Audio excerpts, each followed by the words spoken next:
प्रभु यीशु मसीह के जीवित सामर्थ्य नाम में आप सभी को जय मसीह की। मैं एक वचन के साथ आपसे बातचीत करने जा रहा हूँ। बड़े ध्यान से सुनिए। बहुत ही जाना माना वचन है।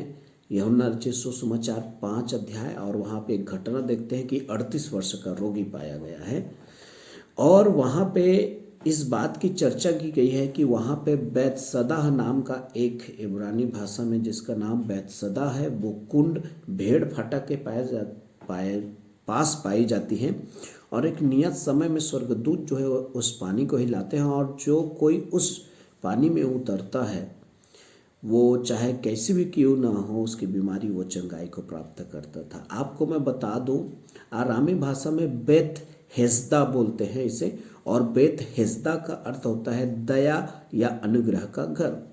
इसे बेथे सडा भी बोलते हैं और बेच था ऐसा भी बोलते हैं, बेचे था ऐसा भी बोलते हैं। याद रखिएगा, बेत जथा इस प्रकार का प्रोनाउंसिएशन किया जाता था पहले। ठीक है, हमें जो है बेत हेस्दा का अर्थ याद रखना चाहिए कि वो अनुग्रह और दया का घर है। यहाँ पे जो बेत हेस्दा का कुंड है वो बेत हेस्दा के कुंड के 5 घाट हैं या 5 ओसारे या 5 पचरी में हम बोलते हैं हमारी भाषा में। तो वो 5 पचरी का मैं वर्णन करना चाहता हूँ। प्रियो, हो सकता है बेत हेस्दा का कुंड हमारे पास नहीं है, हमारे गांव में नहीं, हमारे घर के सामने नहीं, लेकिन मैं आपको बता दूं कि ये बेत हेस्दा का कुंड को आप प्राप्त कर सकते हैं और उसमें आप उतर के अपनी चंगाई को प्राप्त कर सकते हैं। और वो घाट, वो 5 घाट आपके पास है, उस घाट में आप उतर कर देखिए, अवश्य आप चंगाई प्राप्त करेंगे। पहला घाट है विश्वास का घाट या पहला ओसारा है विश्वास का। विश्वास के ओसारे से उतर कर देखिए, अवश्य प्रभु आपको चंगाई करेगा। क्योंकि आप और मैं जानते हैं कि लहू बहने वाली स्त्री जो डॉक्टरों और वैद्यों और अन्य अन्य लोगों से इलाज के नाम से कितना दुख उठाई है और खर्च की है, लेकिन जब उसने विश्वास में ये ठान लिया कि यीशु के कपड़े को भी, अगर उसके छोर को भी छू लूँ तो मैं चंगाई को पा लूँगी, तो ये विश्वास के ओसारे में उतरी वो और उसने अपनी चंगाई को प्राप्त कर ली। दूसरा ओसारा या दूसरा घाट है कर्म का घाट। कर्म करना बहुत जरूरी है प्रियो। बाइबल में याकूब की पत्री में स्पष्ट लिखा है विश्वास और कर्म हमारे जीवन में बराबर होना बहुत आवश्यक है। लकवाग्रस्त व्यक्ति को जब यीशु के पास लाया गया तो भीड़ के कारण उन्होंने जो है उसे खाट में लेटाए लेटाए जो है ऊपर तक चढ़ गए। सोचने वाली बात है, 4 लोग हो कि 5 लोग हो, छत में चढ़ना कितना कठिन काम है।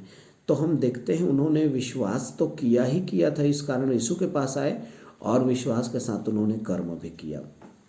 तीसरा घाट है धीरज का घाट। धीरज होना हमारे जीवन में बहुत जरूरी है। 38 साल से कोई व्यक्ति घाट के पास पड़ा हुआ है।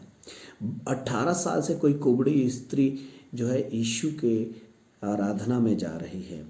आपको और मुझे भी उस कुबड़ी स्त्री के समान परमेश्वर के भवन को छोड़ना नहीं चाहिए। अवश्य परमेश्वर आपके धीरज के द्वारा आपको चंगाई देगा, आपको आशीष देगा। कितने लोग 18 साल के बाद, 13 साल के बाद, 11 साल के बाद, 8 साल के बाद आशीषों को प्राप्त कर रहे हैं, आप भी पाएंगे।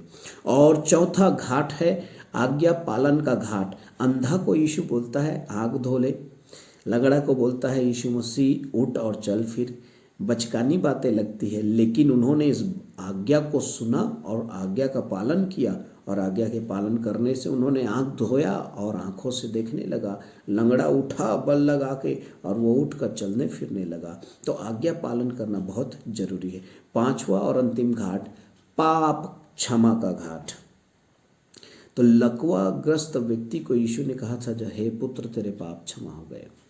अवश्य है कि चंगाई के पूर्व हमारे पाप को क्षमा होना बहुत जरूरी है। तो इस प्रकार जो है आप ये 5 घाट में उतर के देखिए। मैं विश्वास करता हूँ प्रभु आपकी कितनी भी बड़ी बीमारी क्यों ना हो, कितनी बड़ी समस्या क्यों ना हो, अवश्य आपको आशीष देगा, चंगाई देगा। इस विश्वास के घाट को इस्तेमाल करें, विश्वास के साथ कर्म के घाट को इस्तेमाल करें, धीरज का घाट और आज्ञा पालन का घाट और पाप क्षमा का घाट। ये 5 ओसारे आपको अवश्य चंगाई देगा। मैं विश्वास करता हूँ 2024 में जो बीमार लोग हैं अपनी बीमारी के साथ नहीं वरन अपनी चंगाई के साथ 2025 में प्रवेश करेंगे और इन 5 ओसारों को आप इस्तेमाल करें। विश्वास, कर्म, धीरज, आज्ञा पालन और पाप क्षमा। परमेश्वर आपको आशीष दे। God bless you. जय मसीह की।